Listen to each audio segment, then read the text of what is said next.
Hello and welcome to my YouTube channel. My name is Nadia Adam. I am a Vedic Astrologer and Psychic Medium. So today we are going to talk about the quick astrological update for the upcoming week between today, which is 2nd of August, until 9th of August, right?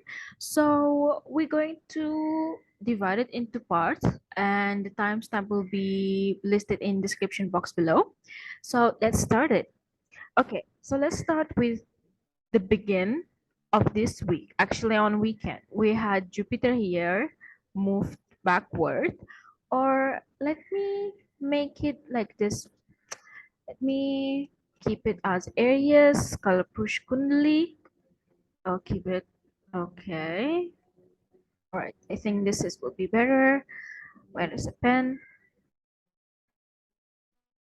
All right. Okay. So we started this week, or actually Jupiter moved backward this weekend, which is here, as we can see, in the 12th house of Pisces. So wherever your Pisces house is, right now Jupiter is retrograding in the particular aspect or particular house in your chart. All right. Jupiter retrograde this time is not going back to Aquarius. It will stay in Pisces itself. It will be retrograding from Padawan of Uttara Bhadrapada Nakshatra to the Pada 4 to Padawan, excuse me, of Uttara Bhadrapada Nakshatra. All right. So I actually wrote two vlogs about Jupiter retrograde, so I will link them in the description box. But in general, mundane level, if you want to speak about it, so in Kalapush Kundari, we can see Jupiter is already ruling the 12th house, which where it's sitting right now, and then we have ruling the 9th house, right, of spirituality, occultism, or actually 9th house is not occultism, it's spirituality, higher knowledge, philosophy, uh, in knowledge or information that we inherit from our family. Okay, it's our inheritance and lineage. So the Lord of the Ninth is already sitting in the 12th and is retrograding there. So what I can conclude right now, from now until I think until no October, the retrograde gonna last. This is a period where we're going to change our perspective on certain aspect in our life. What are these aspects? What are these perspective? It just depends on your overall chart, all right? But there is a strong kind of realization, divine kind of intervention, divine guidance. Somehow, some way, you will get inspired to do this or to change this, or just I don't know, change something or just transform your life, because Uttra Bhadrabadha Nakshatra is the deepest, I would say it's not the deepest, but it's indeed the mid of the Pisces, right? So in Pisces, we have three nakshatras. We have Purva Bhadrabadha, Uttra Bhadrabadha, and Revati. So Uttra Bhadrabadha is actually in the middle of Pisces. So that means it's like the deepest part of the sea, all right?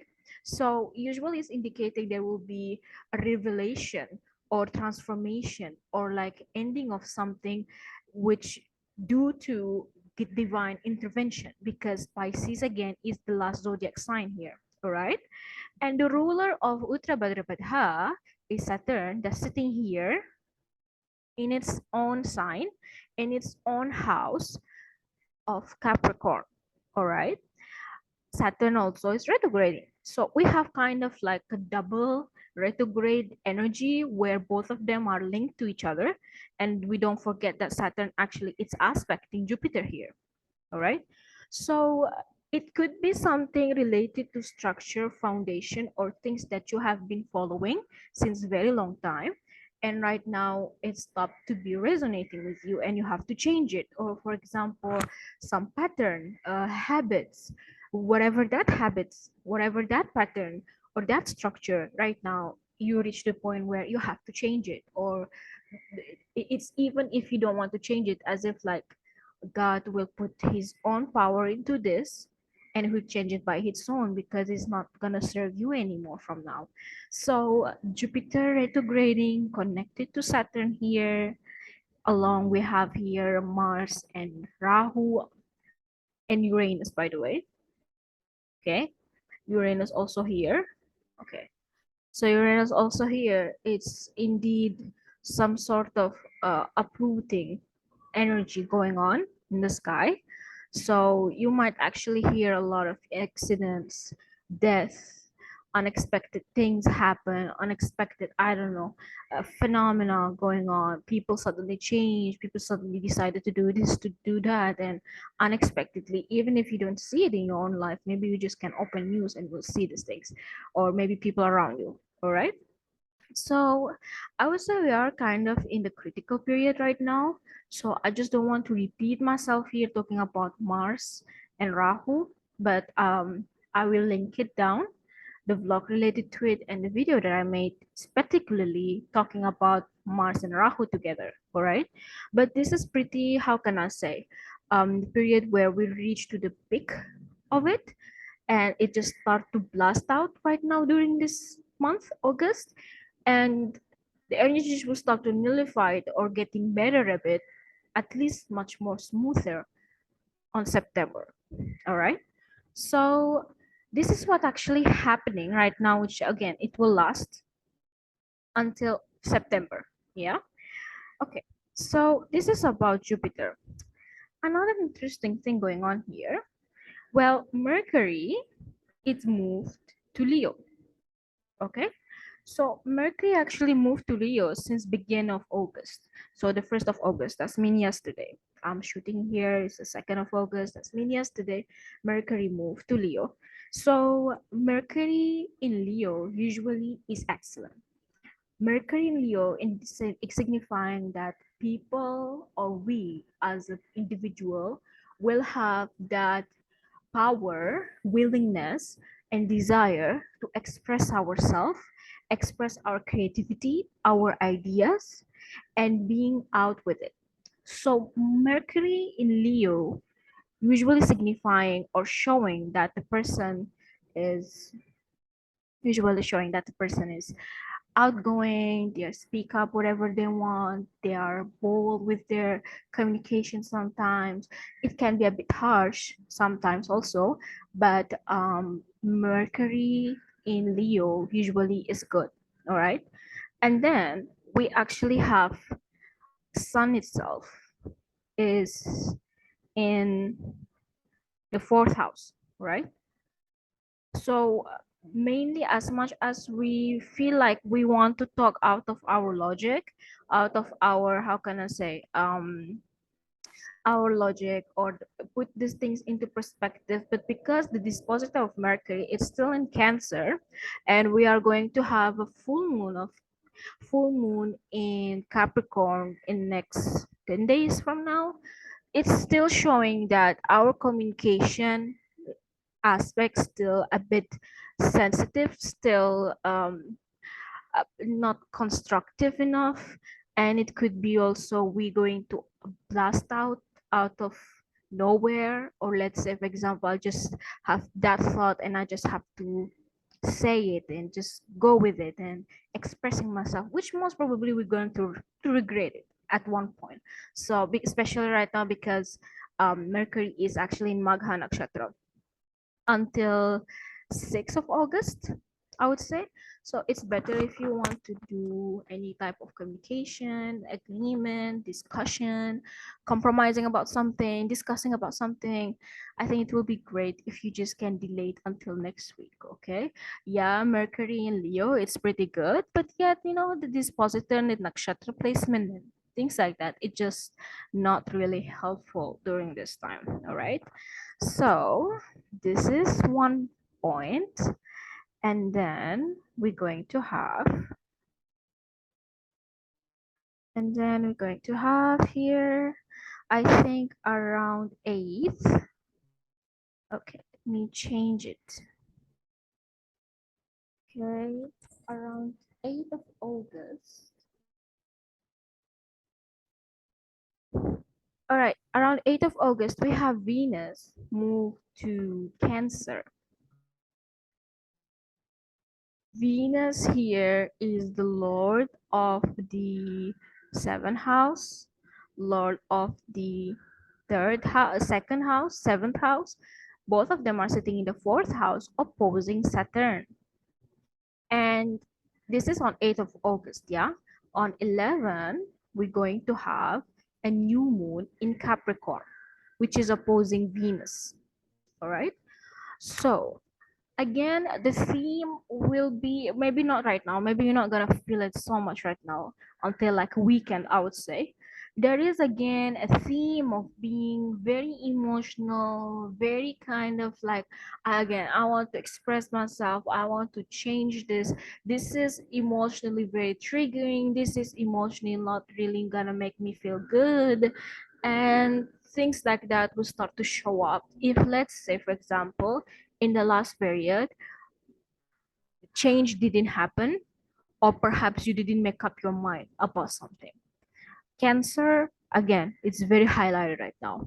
It's about our comfort zone, our security, whatever that security is, mentally, emotionally, career wise, family, spouse, relationship, it doesn't matter. What is exactly giving you stability, what is exactly giving you security?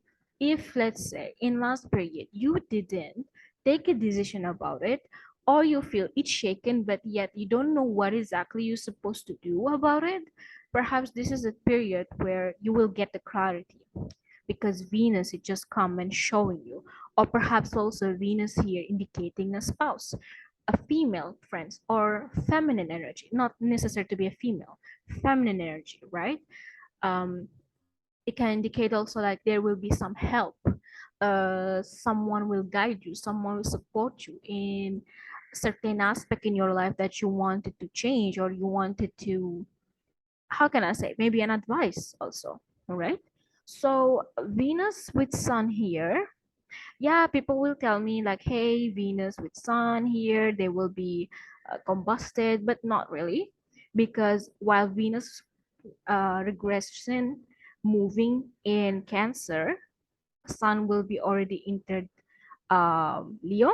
So Venus technically is not combust here. I don't think it will get combusted in the Cancer. And I'm not the type of person who believe that Venus can be combusted, because Venus and Sun are always together unless that they are exactly 1 degree away from each other, or in exact zero orb degree, then I can say Venus is combusted. All right. But Venus here is not combusted. It's doing good. Especially, for example, if you have, again, if you have a strong cardinal sign right now activated, in a sense, what does that mean?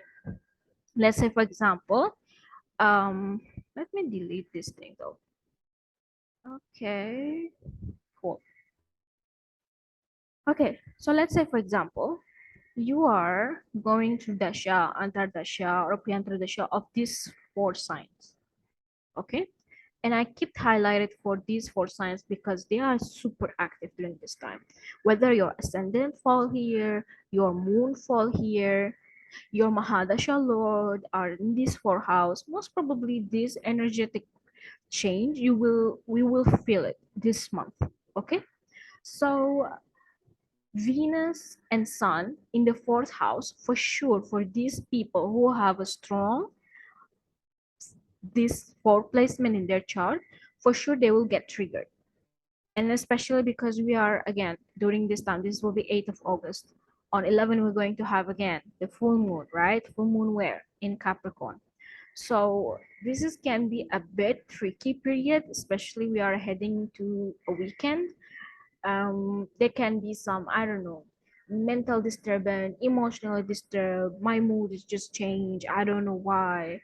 um but but I feel it can be in a good way, because you will get a support that you need because of Venus actually do extremely well in Cancer, and extremely good in the 4th house, or natural zodiac sign of Cancer itself. All right, so I think this week it can be a pretty decent week, but yet it's like a period, or the, I cannot say, week where you will start to feel like things getting momentum, things start to change, things start to shift, but yet I just didn't see the result yet. You might get such vibe. You might get such vibe from this week, okay? So yeah, this is a quick update of what's going on in next week. So again, the timestamp will be listed in description box. If you are interested to book a reading with me, astrological reading and consultation, please check the link in the description down in the description box below. So right now, I will leave you and wish you to have a wonderful and beautiful week. So see you soon. Bye.